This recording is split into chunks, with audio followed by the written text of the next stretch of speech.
ಹಿಂದೆ ಅಧ್ಯಕ್ಷ ಆಗಿದ್ದಂತ ಬಸವರಾಜ್ ಅವರಿಂದ ತೆರವಾದ ಸ್ಥಾನಕ್ಕೆ ಚುನಾವಣೆ ನೀತಿಯಾಗಿತ್ತು. ಈ ಸಂದರ್ಭದಲ್ಲಿ ನಮ್ಮ ನಾಯಕರಾದಂತಹ ಗಣೇಶ್ ಪ್ರಸಾದ್ ಅವರು ಹಾಗೂ ಎಲ್ಲ ಮುಖಂಡರುಗಳು ಸೇರಿ ನನ್ನನ್ನು ಅಭ್ಯರ್ಥಿಯನ್ನಾಗಿ ಮಾಡುವಂತ ಒಂದು ಪ್ರಕ್ರಿಯೆಯನ್ನು ನಿನ್ನೆ ಮುಗಿಸಿದ್ರು. ಇವತ್ತು ಏನು ಚುನಾವಣೆ ಪ್ರಕ್ರಿಯೆಯಿಂದ ತಹಸೀಲ್ದಾರ್ ಚುನಾವಣಾ ಅಧಿಕಾರಿಗಳಿಗೆ ಇಲ್ಲಿಗೆ ಬಂದಿದ್ರು. ಈ ಸಂದರ್ಭದಲ್ಲಿ ನಾನೊಬ್ಬನೇ ಅರ್ಜಿ ಹಾಕಿದ್ರಿಂದ ಅವಿರೋಧವಾಗಿ ಆಯ್ಕೆ ಅಂತ ಪ್ರಕ್ರಿಯೆ ಇದೆ. ಈ ಒಂದು ಸಂದರ್ಭದಲ್ಲಿ ನಾನು ಅಧ್ಯಕ್ಷನಾಗಿ ಆಯ್ಕೆಯ ಸಂದರ್ಭದಲ್ಲಿ ನಮ್ಮ ವೈಯಕ್ತಿಕವಾಗಿ ಹಾಗೂ ನಮ್ಮದೇ ಸರ್ಕಾರ ರಾಜ್ಯದಲ್ಲಿ ಇರೋದ್ರಿಂದ ನಮ್ಮ ಶಾಸಕರ ನೇತೃತ್ವದಲ್ಲಿ ನಮ್ಮ ಸಮಿತಿಯ ಮಾರುಕಟ್ಟೆ ಪ್ರಾಂಗಣದಲ್ಲಿ ಏನೇನು ಸಮಸ್ಯೆಗಳಿದ್ದೇವೆ ಅದರ ಕಡೆ ಬಗೆಹರಿಸುವಂತ ನಿಟ್ಟಿನಲ್ಲಿ ಪ್ರಾಮಾಣಿಕವಾದ ಪ್ರಯತ್ನವನ್ನು ಮಾಡ್ತೇವೆ.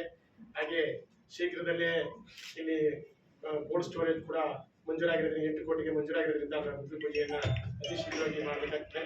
ಹಾಗೆ ಸಾಹೇಬ್ ಹೇಳಿದಂಗೆ ಏನು ನಮ್ಮ ಮಾರ್ಕೆಟ್ ಪ್ರಾಂಗಣದ ಒಳಗಡೆ ಇರ್ತಕ್ಕಂಥ ಮುಖ್ಯ ರಸ್ತೆಗಳು ಎಲ್ಲ ಮಡ್ಡಿ ರಸ್ತೆ ಆಗಿರೋದು ಎಲ್ಲ ಹಾಳಾಗಿದ್ದಾವೆ.